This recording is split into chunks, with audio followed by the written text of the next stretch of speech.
Hey everyone, it's Chris. Just a quick note before we jump into this week's show. The award season's upon us and the nominating process for the Golden Geeks is now open. Now if you're not familiar, the Golden Geek Awards are Board Game Geek's highest honors for games of all sorts, as well as content creators, and that includes podcasts. If you're listening to this, then you're probably somebody who already appreciates what podcasters bring to our hobby, and we at Board Game Hot Takes would love to have you participate. And the nomination process is happening now, and it's going to continue until April 21st. You can find all the details on the Board Game Geek website. Now, needless to say, we'd love to get your vote, but really what matters most to us is that as many people as possible participate and give some love to all the great talent out there in our hobby, whoever or whatever your favorites happen to be. Now, Board Game Geek is serious about keeping the voting real, so it's limited to folks who've purchased an avatar or a Geek badge on BGG, or who pay a one-time fee of 20 Geek Gold. If you're all set with that, then great. If not, we want to help. If you need some Geek Gold, email Tim at BoardGameHotTakes, that's spelled out, BoardGameHotTakes.com, with your BGG username. Or you can DM any of us on Twitter, and we'll have you voting in no time. We can't wait to see the results from this year's voting. So get out there, vote, and have some fun, people. Enjoy.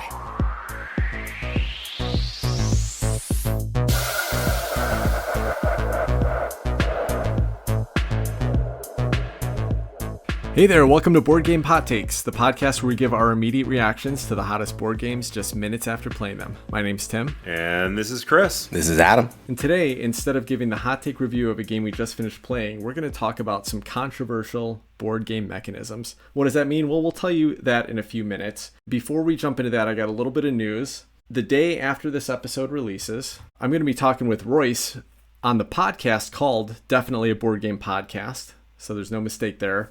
And that episode is going to release on Tuesday the 19th. So that's the day after this releases. So he's got a really great show format there. A lot of fun conversation about board games. I'm really excited to have it. In fact, the topic we're going to be talking about is whether old games are definitively better than newer games. And I have some beef with that. I don't 100% agree on that concept. Excited about that conversation. By the time you hear this, the episode may already be out. If not, it'll be out tomorrow. Looking forward to that. Hopefully you tune in and take a listen to that episode. Otherwise, we do have some poll results to talk about before we get into our main topic today. And the poll is kind of on the nose today because I said that the next episode recorded will cover our controversial board game mechanisms. Controversial because one or more of us really dislike these mechanisms, but they seem to be generally well-liked and heavily used. So I don't know if controversial is the right term here, but that's what I'm going to call it. That's what we're going to call this episode. And so I asked people on Twitter, are there any heavily used mechanisms that you hate? And I gave three options. Number one was yes. Number two, hate is a strong word. And number three is no. When I said hate is a strong word, I intended it to mean there are some mechanisms I don't like. But then I got some responses that told me that maybe people really don't like the word hate. But how did you guys answer this poll before I get into some of the things that people posted on Twitter about this? Well, I said yes, but I get the whole thing about the word hate, but I think we all appreciate that we're using it here in kind of the fun sense. We don't mean hate like hatred, like anybody wants to do harm, but more like, really tired of or really don't enjoy or just are sick and tired of games that have X. It's like IPAs. Sick to death of IPAs. They're everywhere. Everybody loves them. Why? Who knows? But people love them, and I hate them. So, yeah, including you. You shut your mouth, Chris. I don't want to hear that blasphemy from your mouth. There's a hot take. There's a hot take for Apt you. comparison, Chris. I was talking with Sarah about this topic the other day. IPAs are for the people who want to be the wine snobs of beer. Yes, I drink a fine IPA. I love the hops of the Pacific Northwest. You can taste the flavors of beard coming through. But it's now like the Merlot of beers. Guys, but there's also the possibility that some people, myself included, actually just like IPAs because nothing else has any flavor comparatively. That's not actually a possibility. And I think that's true of game mechanisms as well. Shifting back to topic here, that, there are some things that you guys might feel are overused. Well, I might still really enjoy it. I might love that mechanism. And this is kind of true. Everybody doesn't have the same tastes.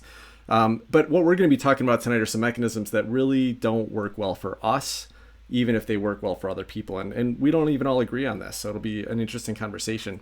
Now, actually, Adam, I'm sorry. I didn't even let you answer. How did you answer this poll? Oh, yeah, I put hate as a strong word. I get what you're saying. I know when you use that word, like Chris said, you're tired of it or it's getting old. There's no mechanism that I'm like, there's some that I'm concerned about and that worry me. So I like to see games that turn those around and turn them into something that's enjoyable or a new twist on them that add a new flavor to them, a little bit of salt on something that's tired and old. So that was my take on it. Cool. I'll just read a couple responses here. I'm not going to go too deep here because I don't want to get too much into a conversation about something we're going to be talking about in just a minute, but just so that you can hear some of our listeners' responses. Brian McKinnis said, I strongly dislike real-time games. Played Sorcerer's City once, never again, never. Real-time betrays everything I love about puzzling through a heavy, crunchy Euro. Brian and I think have a lot of the same tastes. We chat a bit on Twitter, and he's really into heavier Euros. I love the games that he's playing, that he's got on his table. And I pretty much agree with him. Like, there's other reasons to not like a real-time game. Yeah, I agree. Not my thing. Jeff Milton said, I hate any dexterity games, anything I need to react to quickly. If time's part of the mechanic, I hate it. You couldn't convince me to pay Pendulum unless you paid me. Okay, we got some similar ideas going on here. Brian Chandler said, maybe not a generally well-liked mechanism. I dislike real-time games. He added some more stuff here, which I think is all valid. Let's jump into something that is not related to real-time. David, Eclectic Camel, I think he's just stirring up dust here, said, I'm not a fan of polyomino games, but especially when games use it as a side mechanism. I'm looking at you, A Feast for Odin. I don't hate them, but I feel like I don't feel like that adds to my experience. It feels gimmicky, to put it nicely. Wow, spreading some hate for A Feast for Odin going on over here. And then, here's another good one. Board Game Chatterbox said, I don't like drafting. Everyone loves it, but I just think it's boring. Wow, that's too sad. I like drafting a lot, so. Big talk. Here's where somebody just didn't like the word hate. So Mike Siggins, who's a reviewer, and he likes to pick fights with me on Twitter, but he said, I think you're way off base here. And I said off base on the topic or the terminology. So the topic's great, but it's not hate. If it is, someone has a personality issue. I guess I have a personality issue. I say all the time, oh man, I hated that mechanism. I hated that game. It's not that big of a deal to me. Like, it's just kind of a way to strongly state that I'm not a big fan of it. When I responded back and said that I just didn't think it was any different than strongly dislike, he said he thought that night was just a first world problem. Yep, everything that we talk about with board games is first world related, so fits right in there. And then Board Game Sire said deck building. Oh, poor Brad. Who hurt you, Board Game Sire? Was it Dominion? So let's jump into talk about some of the games that we are not big fans of here. Maybe we hate them. Maybe hate's a strong word. What we're going to do is each of us is going to talk through a mechanism that we find controversial, that we really don't like, even though it seems to be generally well loved or it's heavily used a lot. We'll mention a couple specific games that didn't hit for us. And I have a couple subtopics to talk about here. So I'm excited to jump into this topic. So let me kick us off with my number one least favorite mechanism. And I'm kind of going in reverse order here because this really is my least favorite mechanism of this list here. And that is negotiation. I really don't like playing games with negotiation. There's a couple reasons why, and I'm going to use a couple games to reference them. So my first game as a reference is a game called Chinatown. Now, Chinatown is almost entirely negotiation. Like, that's what the game is. It's been several years since I played it, but if I remember right, essentially everybody draws some random tiles out of a bag.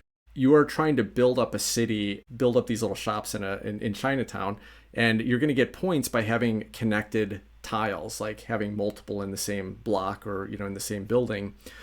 And the only way you can do that, if you don't randomly draw them out of the bag, is negotiate with other players and say, hey, I'll give you this aquarium that goes on spot 73 if you'll give me the Thai food restaurant that goes on spot 12. Well, I would assume it'd be a Chinese food restaurant on spot 12 in Chinatown.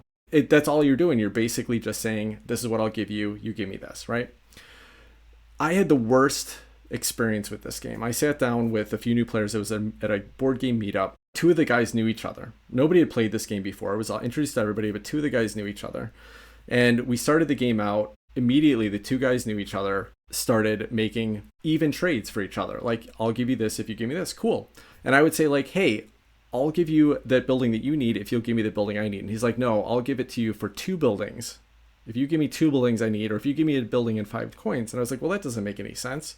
Why would I always give you the more generous trade? Well, he didn't need to negotiate with me because he had his partner there that was willing to do those trades. So they immediately had a leg up. And that's what a negotiation can lead to. And I'll talk about some other examples, but that's the most pure example in the type of game that I absolutely do not enjoy at all. Well, this is one, Tim, where if you hadn't put this on your list, I definitely would have had it on my list, because I'm with you 1,000% on this. One of the things I like about board games is it takes some of that human element out of it. I know that sounds like a weird thing to say, but I want to have a rule set. I want to have a thing that tells me if you do this, then you can do this. I don't want to have to negotiate with somebody to do something.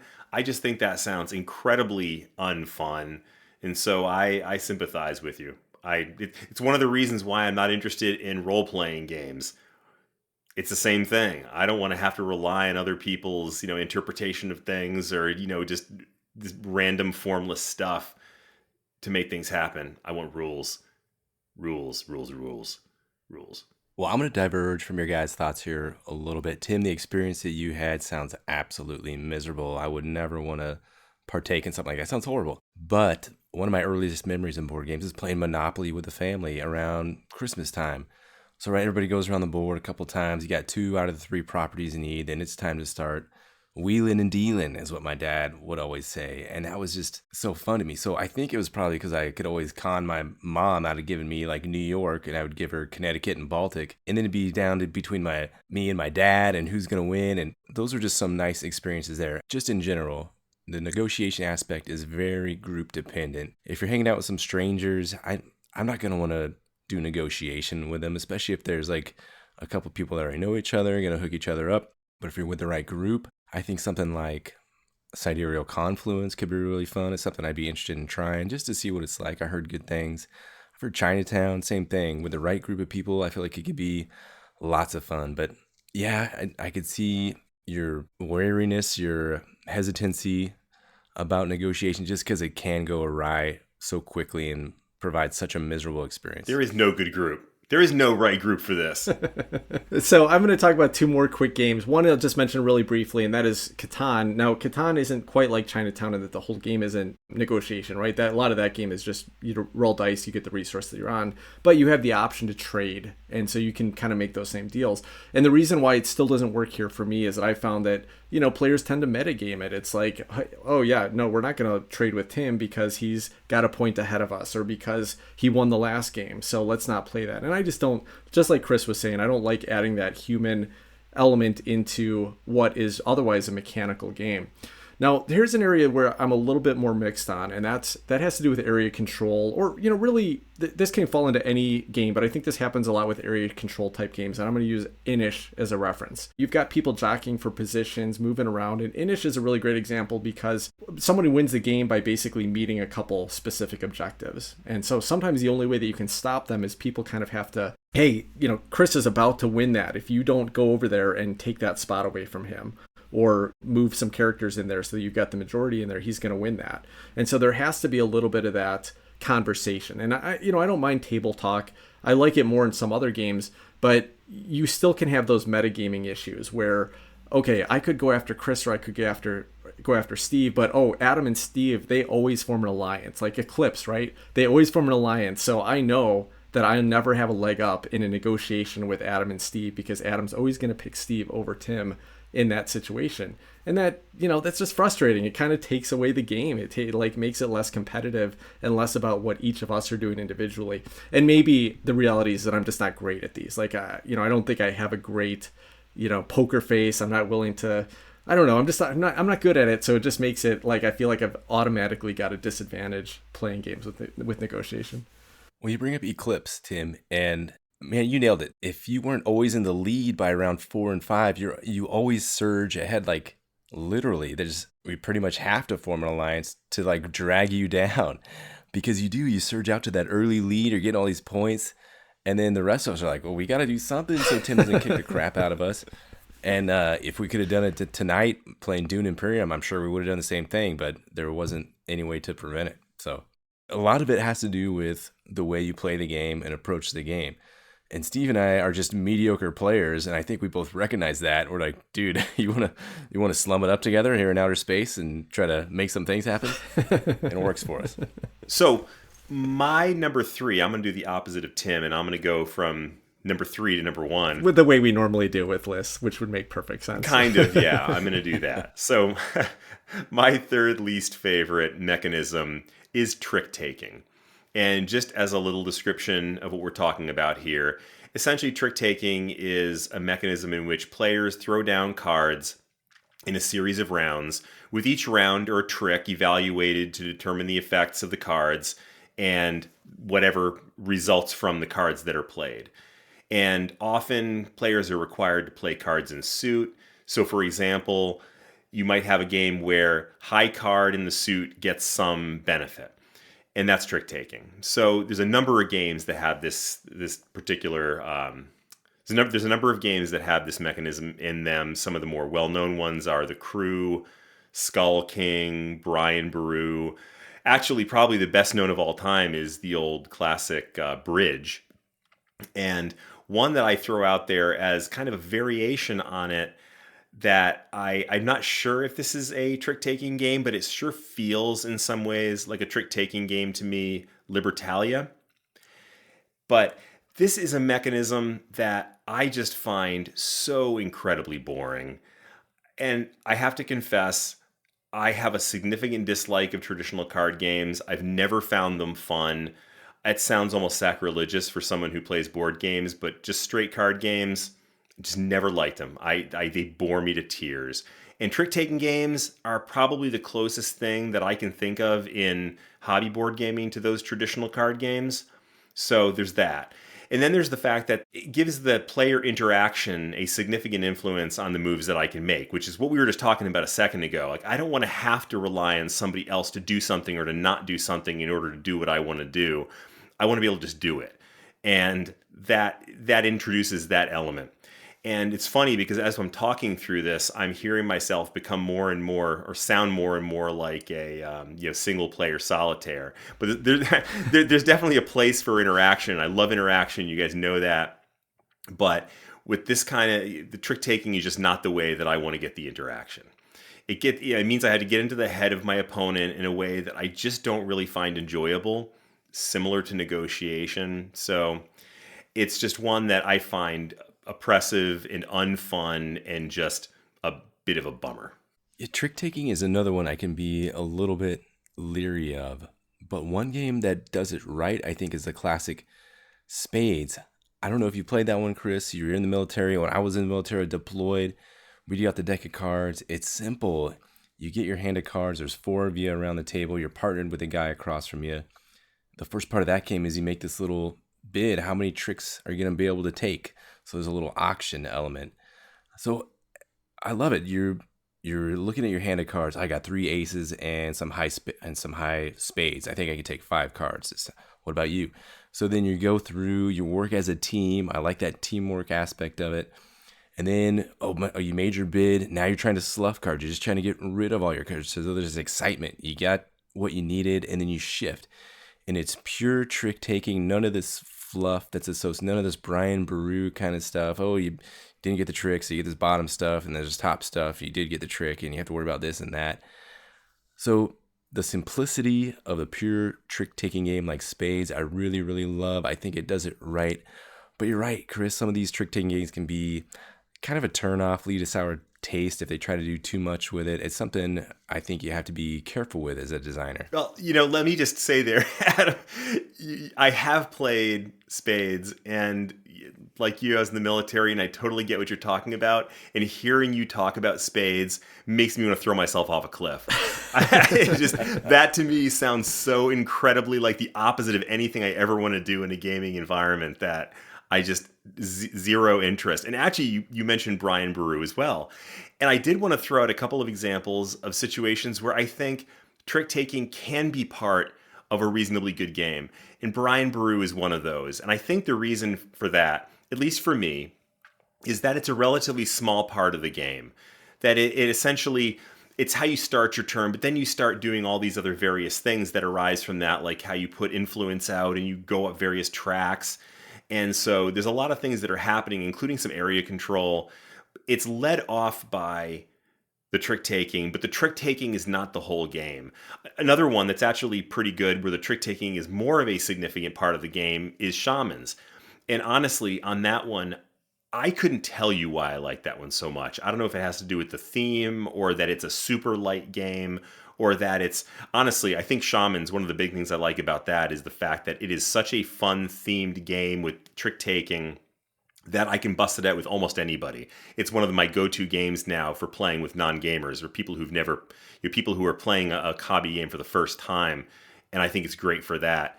But that's a game where I think it's done well. For whatever reason, I can't quite put my finger on it, but it can be done well. You can use trick-taking effectively in a way that I enjoy. It's just not real easy. I think Shamans is great. I love that game. And it does have some trick taking, but it's not. It still loses some of that pure essence of trick taking that I like. So like Euchre, for instance, is another one where there's a trump suit. You're gonna have these junk cards. There's something about Shamans that it doesn't quite capture that fantastic trick taking feeling that I like, and I can see why you wouldn't like it too. It's just a mixed bag of the way the trick taking is used and the variations on it. I think it's pretty neat the way it's expressed in different games. I have never played a trick taking game I didn't love. One of the things you said, Chris, which was really interesting to me, was you mentioned Libertalia as a trick-taking game. And now that you said that, I can't unsee it. And there's no reason not to qualify it as a trick-taking game. I never thought of it that way. But you're absolutely right? Like, everybody's just playing a card out of their hand, and whoever plays the highest wins the trick. But there's some little side mechanisms going on there. And I love that too. I love trick-taking. So, but I can understand it's a pretty abstract mechanism. I find it really fun when you can sit down with somebody for a couple hours and just play through dozens of tricks and start to get into this rhythm where you can read what cards are coming up, and you can start to actually trick them about, I'm going to let them have this trick so that way I save this big card so I get the next trick. We play a lot of Hearts around here, and Hearts is a game where you actually don't want to win tricks. Every heart is worth a -1 point, but also the Queen of Spades is -13 points. And that's a game where you're just trying to set yourself up to make sure you don't get stuck with the Queen of Spades. And it's such a big event whenever it happens. Someone's like, oh no, I got the Queen of Spades.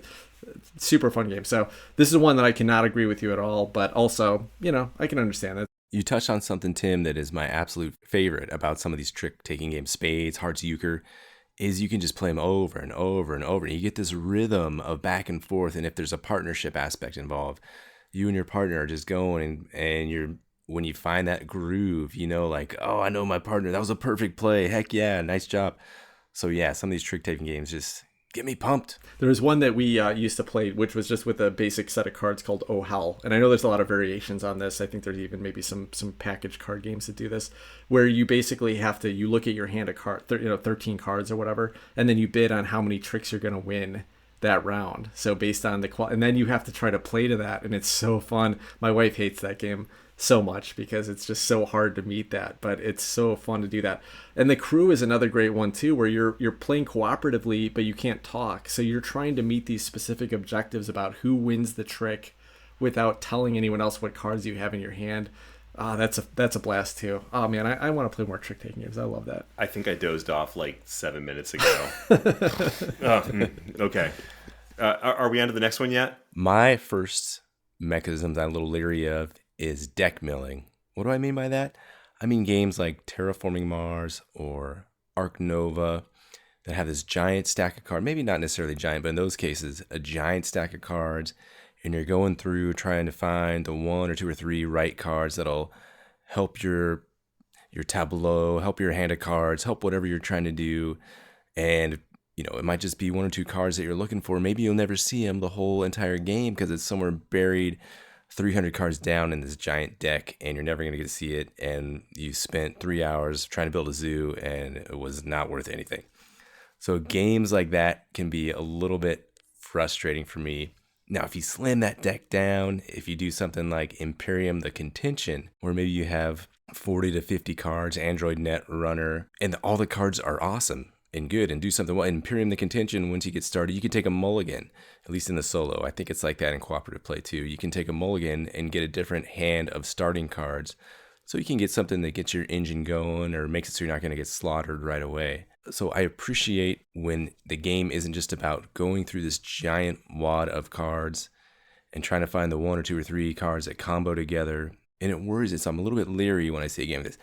Now, Terraforming Mars, I love that game, but that's because I'm so familiar with it. I know what cards are in there. I know what cards combo together, but I didn't get there until like 50 plays into it. Once I see what cards I have, I'm like, oh, all right. I know that these cards work together. I'm going to go for this strategy. I'm not going to worry about the Jupiter strategy and try to find all these Jovian cards and make those tags work together. So deck milling makes me a little bit worried when I see a game has that mechanism. I'm going to fix this for you, Adam. So here's how you need to treat these games. Don't look at your hand of cards and decide the strategy you're going to go on. You have to play tactically with them. And I enjoy that. If you don't, then that makes sense that you wouldn't like it. But you can't play to that strategy and count on getting those cards. And I think the games are made to do that. The Everdell gets this complaint all the time. My wife likes Everdell, but she gets really frustrated by the fact that with Everdell, if you get a construction card, you can play a critter that matches it for free. And so oftentimes she would start with a hand of cards and she'd be like, oh, cool, I've got the palace. So as soon as I draw the queen, I'm golden. And she'd work up all these resources, build the palace, and then she'd never draw the queen. And she'd get so frustrated by that. But the way you have to play Everdell is say like, hey, it's cool, I've got the palace. I'll hang it into my hand, and maybe at some point I'll play it for its own benefit. But if I get lucky and draw the queen, awesome. Instead, I'm going to go after this other thing that doesn't seem as valuable, but it feels like it's going to get my engine moving a little bit quicker.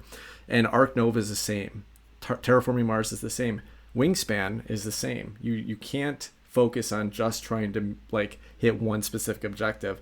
And to me, that's really fun. I like the fact that there's a huge variety in there, and the fun of it is trying to put together the puzzle with what comes up, even if it doesn't feel like the optimal fit. I like it. That's fine. This is another one where my wife really gets frustrated on all of these games. If I know there's a big stack of cards, I won't even introduce it to her because I know she's just going to be disappointed that she doesn't hit what she's trying to do. But holy cow, do I have fun digging through that deck. And when you hit that Jovian tag that you were hoping to get, or you hit that, whatever it is, the critter that goes with your construction, or that bird card that meets your objective, it's a pretty big hit for me. Yeah, I'm with Tim on this one, but I get your point there, Adam. I mean, I enjoy these games too, and I get that dopamine hit. I know we're not supposed to say that anymore, but yeah, the dopamine hit when you get just the right card. Like another game that comes to mind for me is Red Rising, where there's a bunch of cards where if you match this one person with this one other person, but not this other person, then you get this like massive amount of points. And that's great. Man, it's so exciting. But at the same time, there's always a bunch of these little unsexy point building scenarios like what Tim talked about that can get you to a victory. It's just not as exciting a victory. And the same thing I think with a lot of the deck building games as well. You mentioned Star Realms, which I can't believe you actually mentioned Star Realms in this context. Who mentioned Star Realms? But I love Star Realms. You mentioned Star Realms. I didn't mention Star Realms. I didn't hear Star Realms. Wait, what? Yeah. I swear you said Star Realms. Check the tapes. Oh, okay. Never mind. It's like you beat my child. It's like No, man. Star Realms is great. I hear what you guys saying, but I disagree. Easy there, Tiger. Yeah, right. How do you like that? I don't know why I can get down with some Terraforming Mars, and I don't know if it is just the familiarity. Some of these other games, Arc Nova was just, Tim, you've played it many more times. Does it start to fall into place after repeated plays? Does it make a little more sense? Do you get a better idea of which direction to go? I feel like sometimes I have no direction, or I pick a direction and it's totally wrong. I never get to find anything that gets me to where I want to go. Yeah, for sure. I think just like Terraforming Mars, it's like, if you see the card that gives you a benefit for having parasites or microbes or bacteria or whatever, you don't play that unless you've got other bacteria cards that have drawn, that have come up to play with it, right? So in Arc Nova, you get a card that has 3 monkey tags in order to play it. You just discard it unless you get more monkey tags. But every once in a while, you get that hand that has 4 monkey tags in it and that monkey card, and you're like, this is awesome. You just have to decide that that's chaff. You're just going to discard it. Is there a hand limit size in Arc Nova? There is, yeah. Well, it's at the end of the break, right? You can play with a lot, but then you have to discard down. But the cool thing about Arc Nova, too, is that there's a lot of opportunities to mill, which I know is what you said you don't like. It's not, hey, I just drew 2 cards and that's all I get to play with. It's like draw 3 and discard 1, or draw 2 and discard 1. So you actually want some chaff in your hand, because otherwise you feel bad about getting rid of stuff that you wanted to play later. So to me, it's not bad, but again, I get your feeling with it. I mean, even the first game I told you with Arc Nova, I played a card at the beginning, one of the sponsorship cards that was like, get a point for every monkey you play, or primate. And I never played a primate the rest of the game. Well, that was a wasted turn. But every subsequent play, I've kind of thought like, well, if I don't have something that matches with it, then that's just chaff. I'm just going to discard that one. I don't worry about it, So it's, to me, it's fun. I like the puzzle of it. So fair enough. All right, well, let me jump into the first of the two mechanisms here that I'm going to mention that I still have some disdain for occasionally, but neither of these I dislike quite as much as negotiation. The first is set collection. Now, set collection can be used in a lot of different ways.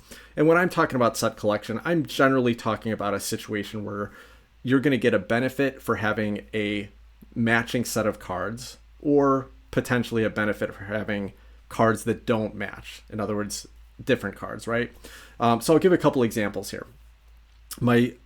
Probably my strongest dislike is a game like Ethnos. Now, I'll use another example that's very similar to Ethnos, and that's Ticket to Ride, because a lot of people know Ticket to Ride. In both of these games, on your turn, basically all you're doing is drawing to try to find sets of cards. So Ticket to Ride, you either draw 2 cards off the top of the deck or you pick up a wild. Ethnos was kind of the same way. I think it's like draw 2 cards and discard 1 or something like that. I can't remember. It's either draw 2 cards or you play cards.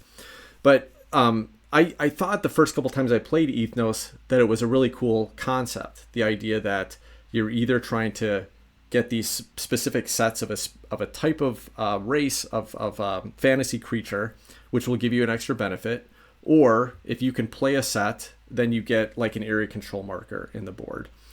The problem with Ethnos after playing it like half a dozen times is that the best way to win every time is just collect the largest set that you can have. Collect 6 of something. So the whole game is about just draw 2 cards off the top of the deck. Back around to me, draw 2 cards off the top of the deck. Okay, so that's an example of set collection where the whole goal is to get large sets, and that's not fun. The fact that there's not really multiple paths to strategy in that game once you get to know it. Really, the only path to strategy is to get the biggest sets. So that's why I don't like Ethnos. I don't like Ticket to Ride, because just the action of collecting those sets isn't fun. But I'm going to give an example that is a little bit more subtle, and that is where there's a lot of games where set collection is part of the endgame scoring. We talked about Wayfarers of the South Tigris a couple weeks ago, and Chris happened to mention that in his perspective that wasn't something he liked about it. Now, I really liked Wayfarers, but that isn't a part that I particularly loved. And another game I'll mention is Champions of Midgard. So Champions of Midgard was one of the earlier hobby games I got introduced to. At the time, it was really fresh to me, and I still think Champions does some really cool things. It's a very tight worker placement. It's got some push your luck. But the thing that always bugged me about it is you get to the end of the game after working your way up, defeating these monsters, and then there's a whole bunch of endgame points based on how many sets of yellow, red, and blue monsters you killed. And there's no thematic reason why you're going after red versus blue versus yellow. It's just kind of an abstract reason to push you to different areas of the board. So instead of just always going after the monster with the most money on it, sometimes you want to grab the monster that's blue because it'll help complete a set. And that just bugged me thematically, I think, and just feels kind of a lazy motivation. So that's kind of aside from a game that's just driven by the set collection, which isn't that fun, games that use set collection as a motivator is not my favorite. Yeah, I got to completely agree with you again on that one, Tim. And I think you hit it right on the head when you talk about the thematic aspect of it. Because, for one, yes, it's boring. It's not interesting doing set collection, period.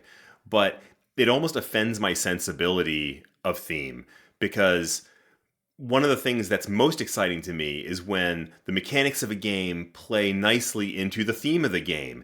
And there's almost no scenario I can think of where set collection has anything to do with the theme of anything. Like you said, red, blue, and gold monsters. What the hell does that mean? And why do I care? Why is my life better if I kill 3 different kinds of monsters instead of, if I'm a Viking, it doesn't matter to me.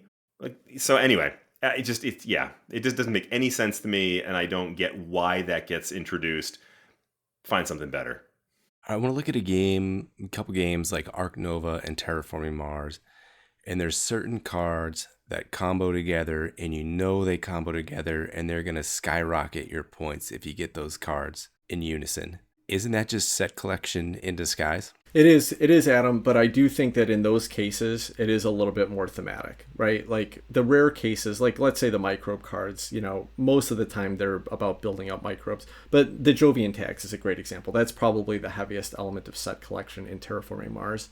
But usually the card that's going to get you a benefit for having Jovian tags has some thematic reason for being heavily Jupiter focused.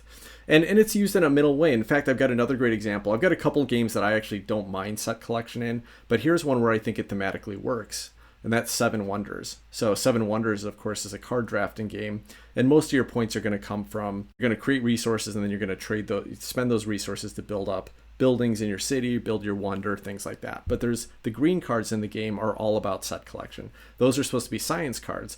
And one thing is that it's just a very small element of the game, kind of like Terraforming Mars. So it's kind of fun to have just one little different path to go down. And that's one way they could add it in simply. But in Seven Wonders, I think thematically it actually makes sense because, hey, if I build up the wheel, that's a type of technology. If I can advance that, if I can build up more of that types of technology, I'm becoming the best wheel builder there is. And so I get points for doing that thing with my civilization really well. I can also get some points for having sets of different types of technologies. It's showing that I'm diversifying as a culture and doing that. So I think in that case, it does make some sense and it feels like it fits well. Two other games that I thought set collection works really well in for some of the same reasons, and that's Ra and Seven Wonders. And these are because they're both light games with a whole bunch of different ways to score. And so it's fun to just be kind of driven to have different motivators to pick stuff up. And if you're trying to do it with a light rule set, thematically they don't really necessarily make sense, but it works there because the set collection is small. You're trying to collect a set of 2 tempura or a set of 3 sashimi. It's small things, but they're just one small part of all the different scoring you're trying to do there. So in those cases, I think it works okay. And Terraforming Mars, I think it works okay as well. So Wayfarers, again, going back to that one, which again, I raved about the game. I had a lot of fun with it, but the fact that most of your endgame points, or a lot of them, come from just trying to get as many Vista tags as you can, or as many ocean tags as you can. That I thought was a little less fun. And I think that could have been done in a more interesting way, the endgame scoring on that. So actually, let me transition directly into another mechanism that I have a lot of the same feels about. And that is my second least favorite mechanism, which is pick up and deliver. Probably the most descriptive name of any of the things that we're going to talk about today. Basically, players are required at some point to pick up an item from one location and deliver it to another. Usually you get some benefit out of that. This is one that shows up in several games. And interestingly, a couple of them are actually games that I'm going to give you as an example that I like. One game that it's prominent in is Merchants of the Dark Road. That is not one of the ones I liked, but it was one where I felt that this was this unpleasant mechanism was used unpleasantly. My Little Scythe is another one where you move gems and apples around the kingdom trying to get them to the castle. It's a lightweight game, and a simple mechanism like pick up and deliver is actually useful there because this is something that's family weight and it's a relatively small part of the game, so I found it kind of acceptable there. And then, at least to me, the most internally controversial example of this is pretty much anything in the Clank series, which I love. I love the Clank series, but in the Clank series, it's not a series of picking up things and a series of delivering things.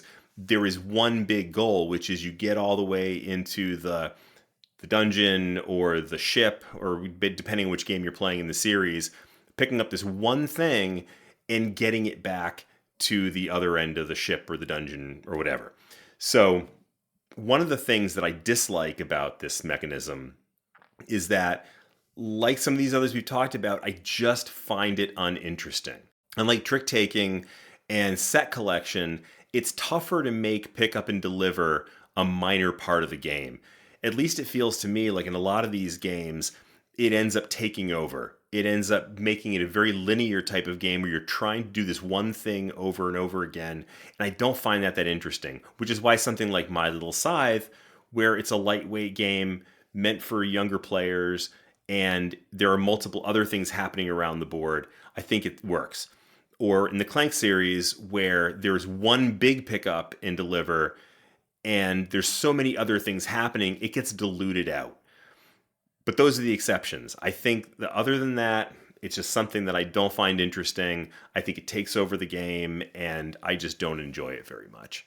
A couple games that do pick up and deliver okay for me. I thought the games were pretty fun, or had the potential to be really fun. One of them is Zia, Legend of a Drift System, which I've kind of played by myself like twice. It's a subsection of the game, so it's a very sandboxy game. You're flying around in space. As one of your side project missions, you can pick up some stuff from this planet and deliver it to this other planet across the galaxy. But as you're flying from here to there, you can do a bunch of stuff along the way to pick up more points. You can stop at this planet and then talk to this guy and get some points. You can go over here and take out this merchant ship, grab some of his stuff. You can go to the shop. You can upgrade your ship. You can put on some missiles. You can do all this different stuff along the way. Empires of the Void 2 also does this pretty well as part of a subsection of the game. So it's just these little side pieces where it's fun. Firefly was the one that originally came to mind. It's based on the IP, the Firefly IP. Again, more of a sandbox kind of type thing where you're building a crew, you're trying to accomplish this, accomplish that, and to build up some of your money, you can do this pick up and deliver piece. But yeah, as a main focus of the game, I don't know, it doesn't really do much for me. Yeah, I'm the same, Chris. Like, if that's all the game is like, move to this space, pick something up, and move to the other space. It just it starts to feel like a chore, and we talked about that in our Merchants of the Dark Road review. But I agree. I think it can be a clever part of some other games. Red Raven, you mentioned Empires of the Void too, but the other game that I've been playing recently is Now or Never, which has a little bit of an element to that. You got these quest cards in your hand, and it kind of motivates you to move to a part of the map. While you're doing that, you're doing other stuff anyway, and when you get there, you can drop something off and get some extra points for it. And it's fun to have that little side quest. But if that's all the game was like, okay, move to that side, drop something off, get points, then move to this other side, drop something off, get points. If that's all the game was, then that's a lot less fun. So totally agree with you, Chris. There's a game called Wasteland Delivery Service that always looked interesting. It's a post-apocalyptic type of game, supposed to be a little bit of an engine builder, a little bit of an economy in it.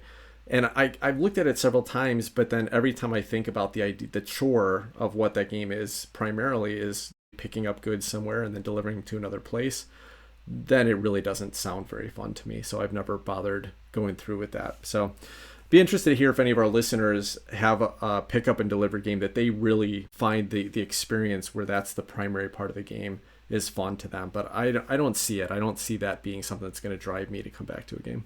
My second most interesting, controversial, maniacal mechanism is where if you spend the most or if you do the most of something and you end up winning the game, you actually lose the game. This is like the Rainier Knizia special. And QE also does this. High Society does this.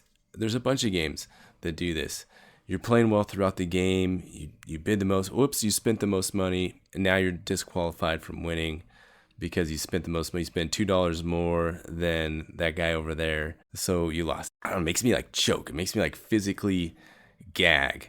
I don't get it. I don't want to do this. I played QE one time, and the opening bid, I don't know, I bid like $10, and some other guy bid like $30,000. All right, so I guess we're going high. So now I'm bidding like $40,000, $50,000. I get it. It's player driven and the players are deciding all the stakes here. It's just frustrating to me. I really don't like this mechanism. It seems like a joke. Ha ha ha. You spent the most money. Now you lose. Joke's on you. I don't like it. Probably my biggest experience or my most recent that I can think of was High Society, which you mentioned. And I enjoyed that game. But it's also a fun light game. It takes about 5 minutes or 10 minutes to play through a hand, right? I will say High Society was super enjoyable because it's people just throwing, there's 12, 15 cards in the deck. You get familiar with them all, what's out there. So that's an example of a game that does it well. You can almost remember what everybody's bid because the hands are so small, it's so light, and then it's fantastic. Don't shake your head, Chris. Man, that game put me into a stupor. And if that's the game that does it really well, I don't think it was the game. Oh my goodness, that I remember that game. You don't remember that game at all? Sure. I think I blocked it from my memory. And if that's that the wasn't good what version, blocked it from your memory. Wow. No, what I was going to say is that I enjoyed the game, but that part of it was still very frustrating to me. And I think I lost almost every game because I bid too high, because I was trying not to get stuck with bad stuff early. So I was bidding high. It was very frustrating, but it was a light, fun game, and I didn't mind. I don't particularly like that. All right, well, I guess my least controversial mechanism. Anyway, it's on my list here. This one didn't have a specific name that I could find, but I'm going to call it player determined endgame. And first, I would just want to call out, there are a lot of games that I love. Some of my absolute favorite games use this mechanism, but it's not my favorite. So I'm going to start with an example, a popular game we've talked about a couple times already, but that's Arc Nova, right? Arc Nova ends when one player's conservation tracker crosses over their appeal tracker. So the players dictate the end game. That's not so bad. Here's where the problem comes in with Arc Nova and many other games like it. The first time we played Arc Nova, it was like a 4-hour game with 3 players.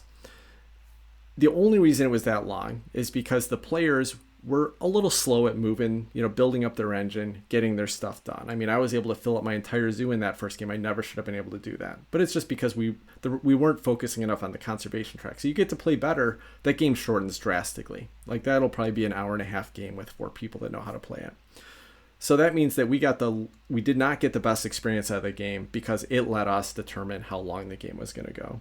Terraforming Mars is another great example of this. I've played games of Terraforming Mars that just went on too long, and I love Terraforming Mars. But if the players aren't pushing the end game conditions because it's not beneficial to their strategy, it can just keep going and going. So I played like a 4.5 hour game of Terraforming Mars that really overstayed its welcome. Vice versa, you've got Underwater Cities, which feels a lot like Terraforming Mars in some ways, and it has a specific number of turns. It's predetermined. There's 10 rounds. Every round is 3 turns, and the game is always about the same length. The game tells you how long it should play, and you get to build up a certain size engine, and it ends when it's supposed to end. And so, personally, that's one of the reasons why I prefer a game that has a predetermined length versus a player-determined length. One other quick example, we played Dune Imperium tonight, and it handles this in a nice way because it does let players determine the game end, but at least there is a cutoff. If you get to the 10th round and nobody's beat the game, it got to 10 points at that point, then it cuts off. Now, tonight's game still went too long, but at least there's a mechanism to put an end to it if things haven't finished by that point. Yeah, I get what you mean there. And it's tough because it really, how I feel about that mechanism so much depends on the particular game or the particular performance, any particular game that I'm playing. Like when I'm playing a game of Terraforming and I have a couple more things I want to do, and I can keep the game from ending, man, that sure does feel good. But then when it starts going too long, then it just doesn't feel that good anymore. But I mean, I get what you mean there. Now, would this not apply to pretty much any game where you cross a point threshold, like Dune Imperium? Yeah, totally. Yeah, absolutely. But there's a lot of games that don't require that. I'll give you a couple more examples. Like Scythe is a great example where the problem here is that experienced players can push the game too fast for a less experienced player to feel like they got a satisfactory experience from it, right? If you've ever played Scythe, the game ends when somebody's met 6 scoring conditions. You put stars out. Now, the nice thing about Scythe is that someone can hit those 6 stars, and other players could still win if they gain money in different ways or points in different ways. But I've definitely played games where somebody got to 6 stars and I felt like I had just barely started to do some of the things I wanted to do. And it just was kind of a letdown, right? I didn't know how many turns the thing was going to go. So I was like, yeah, it's okay. I can use this turn to build up an upgrade. It'll help me on a future turn, when I probably should have ignored some of the actions I was doing if I'd known how long the game was going to end. Anachrony is an interesting example that kind of solves this because it does have a player-determined endgame, but it's got a minimum number of rounds. So everybody knows that they're at least playing to 5 rounds. And most of the time you're going to play 6, maybe 7. But, players can kind of determine that it's going to end at 6 or 7 if they use up all the capital city spaces. But there's also a max. If you get to the 7th round and you haven't used up all the capital city space, the game's over. So it's got a nice threshold on either side to stop that from not letting people play the full game, to get the full experience out of it. I want to ask you about Beyond the Sun. I think this does it in a nice way. It has a nice balance. There isn't any kind of predetermined number of rounds. It has the 4 card, depending on the number of players, 4 cards out there. And once a certain number of objectives are met of those different cards, then the game ends. And it feels to me like that game just has a nice, quick pace. There's a tendency to fill up those scoring objectives quickly. And I don't think I've ever met a game of Beyond the Sun that went too long. I think Beyond the Sun they did a good job with balancing that. But I remember the first game of that felt like it overstayed its welcome a little bit. But the game is just not that long anyway, so I don't think it's so bad. But I think that it has a similar problem, just not as drastic. One last reason I want to call out this particular mechanism is I tend to play a lot of solo games. If I buy a game and I add it to my collection, I expect to play it solo because, sometimes I'm just jonesing. Hey, I want to get out this Euro game that I just picked up. Nobody's around tonight. Let me put it on the table. I'll play against the AI. And anytime that there's a game, and this is probably my biggest complaint about this mechanism, anytime there's a game where the players determine the end game, the way the solo bot is playing competitively is by rushing the end game. And that always just feels like I don't get the full experience of a game. And Arc Nova is a great example of this. Arc Nova, I like the game a lot, but it can overstay its welcome if nobody rushes the end game. In the solo game, the bot is just pushing that break. It's after the first 7 turns, then 6, then 5, then 4, then 3, then 2, and then the game's over. And so you barely have time to do anything on the last half of the game before a break happens. So you haven't gotten to use, all the stuff that you've built up and you've prepped for, and it just feels unsatisfactory, the arc of the game. It's made me more efficient at it because I have to play more efficient to try to beat the game, but it's not necessarily fun. And again, I mentioned our Underwater Cities, which has a similar type of building something up, but it's predetermined. So that's nice. One last example I'm going to give here. I've been playing Viscounts of the West Kingdom, which I'll talk about probably next week. And then a lot of Paladins of the West Kingdom. So Paladins of the West Kingdom has a predetermined number of rounds. I think it's 7 rounds. And that always feels like a satisfactory solo experience for me because you get to play, you know what your game is going to do. I might lose at it. Sometimes the solo bot's going to play a little bit longer in a round, but I always feel like I get that full game out of it. Now, Viscounts does it okay, but it does have a player-determined end game, and there have definitely been some solo games of that where I'm playing through and I just don't feel like I don't know when it's going to end, and it kind of abruptly comes to a halt before I was ready for it or before I planned for it. I set myself up for a couple future turns and I never got to have those turns. And so I prefer when it has that predetermined length. Hey, Tim, I don't disagree with anything you said, but I would posit that there is a subset here that there's games like Dune Imperium where there is a clear benefit to pushing the ending. So, if you're the first person to get across the 10-point threshold, you're probably going to win. Doesn't always happen that way, but when there's a point threshold like that, there's a race to that finish line. And I think that is a slightly better version. The less good version, I think, is one that's more like Terraforming Mars. And I love that game. So this is not saying that all these games are bad, but one where it really does not necessarily benefit you to be the one who closes it out. It's not like you're racing for a point there. You could be the person who's in last place, and you may be the one who puts out the last thing that finishes terraforming the last ocean or what have you. And it really does become a matter of, figuring out if you have more things you want to do and getting them done. A lot less likely to happen in a game like Dune Imperium because you don't want to go on too long if you're capable of going past that 10-point threshold, whereas you don't necessarily have that same incentive to move it along in Terraforming Mars in games like that. Yeah, that's a great point, Chris. And again, like every single one of the games I just mentioned here, I love all of these games. But I do think that sometimes the arc of the game works better when the game's predetermined. So I'm going to jump into my number one most disliked mechanism. And here... Hated. Hate's a strong word. And unlike the others, I have no intention whatsoever of playing this type of game, generally speaking. This is not like trick-taking or pick up and deliver where I'm going to tell you it's an okay thing. I don't find it very enjoyable. This is one that if you tell me this game has this mechanism, I'm out 99% of the time. And that is social deduction. Oh my goodness, I truly dislike social deduction games. So what does that mean? It's a game in which there's usually a secret identity, and deducing your opponent's secret identity is key to winning the game. That knowledge has to be gained through some sort of social interaction. So it's not the kind of thing where you can just play by a set of rules and eliminate this option, eliminate this option, eliminate that option, and eventually you're going to get to the answer. This is one where you kind of have to read your opponents and you have to figure out what they're thinking, what they're up to. Oh my goodness. One of my first introductions to gaming, Tim, I can remember this like it was yesterday, that me, you, another guy that we knew played a game of One Night Ultimate Werewolf. It almost put me off of gaming. Oh, it was horrible. And just a couple of other examples. Shamans, which I'll come back to because that's a rare exception. And then another one that I saw on BGG listed as a social deduction game, but it's Love Letter, which is another game that I really don't like. But it's maybe a variation on social deduction.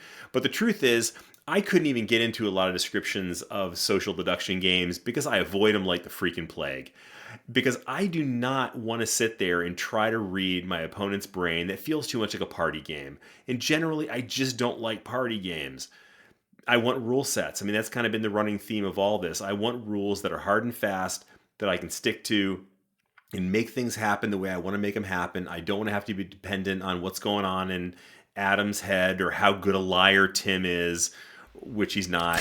But, I just don't want to do that. That is not a fun gaming experience for me. There's way too much messy human interaction in that. I want rules. I'm probably saying more about myself than I am about social deduction games in this commentary, but hey, that's just how it is. Chris, I am absolutely 100% on your side with this. Social deduction is, in general, just a huge, huge turnoff. I don't want to play any game where lying is a part of it. And maybe that's like with the negotiation thing too, Tim. I could see that being a turn. I don't want to have to like connive and backstab. Diplomacy. Ugh, I don't want to have to do that and promise one thing and then totally turn my back on someone and I tricked you and now I'm the winner. That doesn't feel good to me at all. And anyone, I don't know, it's tough for me to want to hang out with people that want to do that. Yeah, Shamans, though, I want to come back to that. Chris, you said you were going to come back to that, so I want to hear what makes that stand out. It stands out for me too, I think, because you don't have to lie, and the cards kind of tell the story, and you can kind of eyeball someone and look at them and see if they're going to sweat a little bit. But no one has to come out and say, I'm not the bad guy. You don't have to lie to anybody directly across the table. So yeah, very leery of these social deduction games. Really quick, the problem with Shamans is that you do have to lie and you have to look someone across the table, and I can't do it. The reason why Shamans works is because you can still win regardless of that. You can still play the game and win it because of that, and I still have fun because of that.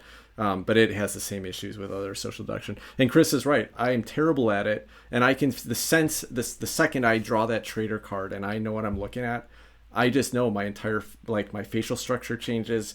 Like I freeze up. Then I feel like I'm acting strange when I'm trying not to act strange, and it doesn't matter whether I'm the traitor or not. And somebody says Tim's the traitor, I'm gonna break into giggles. It doesn't it's just ridiculous. I just don't have a skill set that allows me to lie to somebody to their face. I can't do it.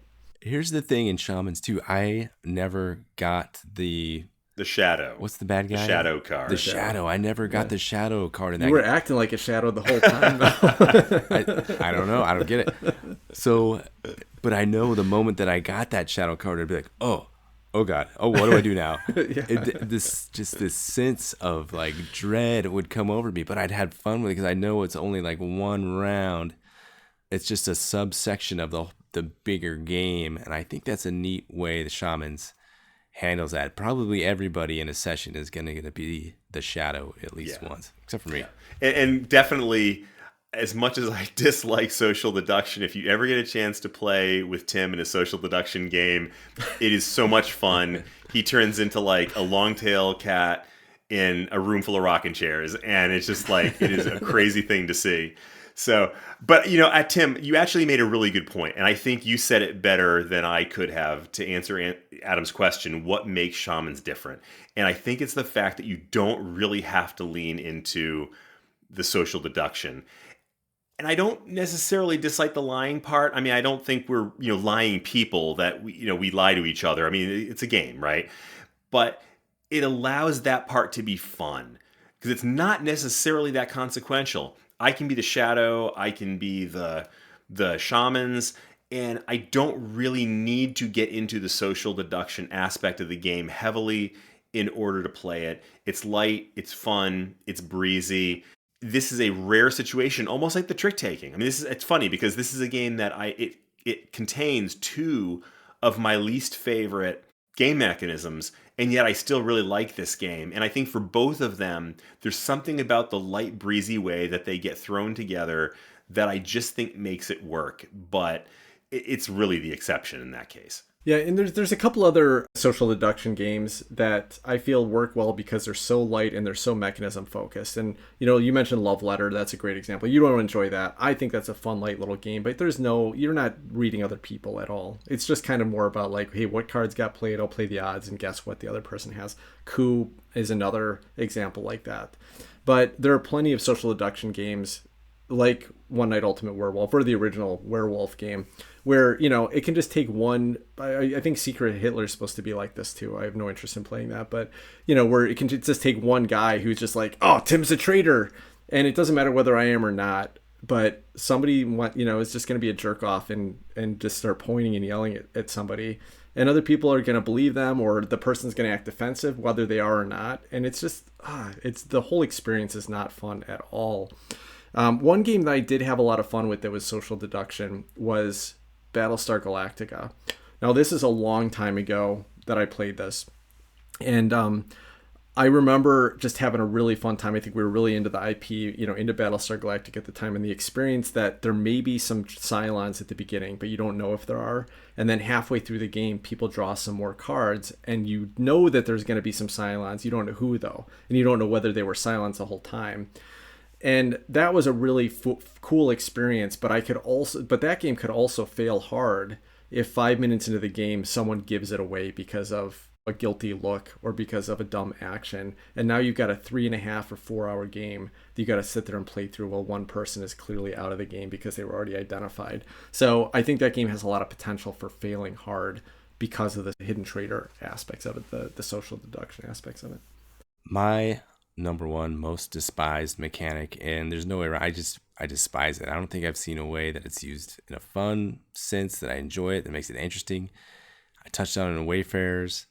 This is dice placement. More specifically, anything that involves having to mitigate a random dice roll. I don't want to spend time fidgeting around with my dice, trying to make it a 6 into a 4. Just because I rolled a 6, now I have to change it into a 5, a 4, a 3 to make it do what I want it to do. That's not fun to me.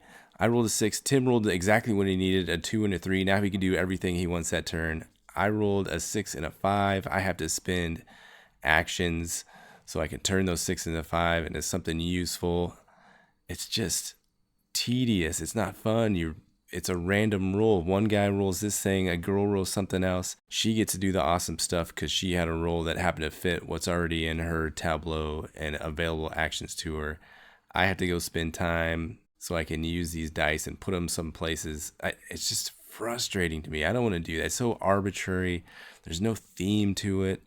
It doesn't make any sense. I don't like it. It makes me sick. I think I completely understand that, Adam. And the reason why I think I don't mind dice placement or dice worker placement is that generally when they're doing it well, what it's doing is it's essentially just an action selection mechanism that's restricting what you can do. Castles of Burgundy is a really good example where generally it works really well because a 1 through 6, they all have their own values. When you roll a 1, a 2, a 3, there are different spaces to pull tiles from. It may change which tiles you can pull, and that's the action selection piece of it, or it may change where you can put on your board.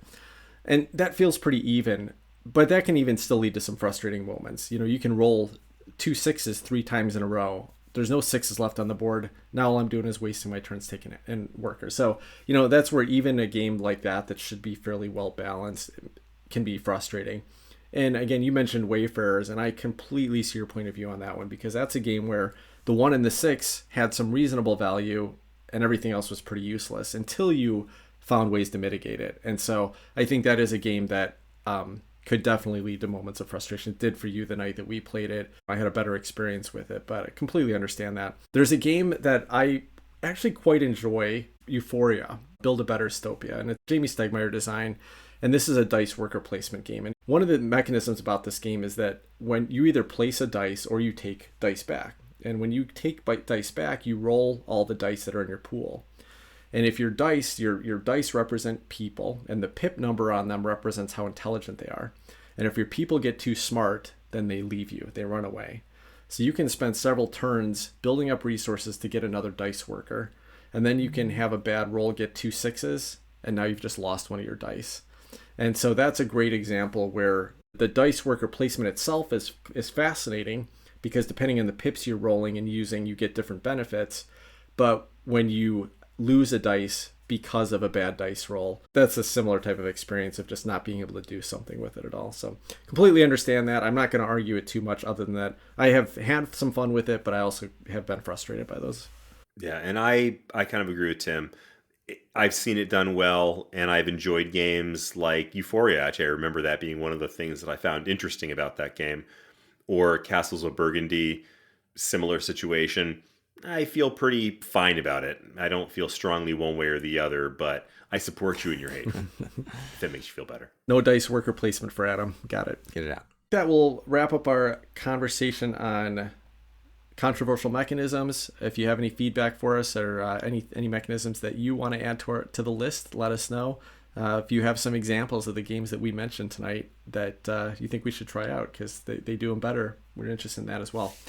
Before we wrap up today, got a couple listener reviews. First was left on March 27th by Bane Fury.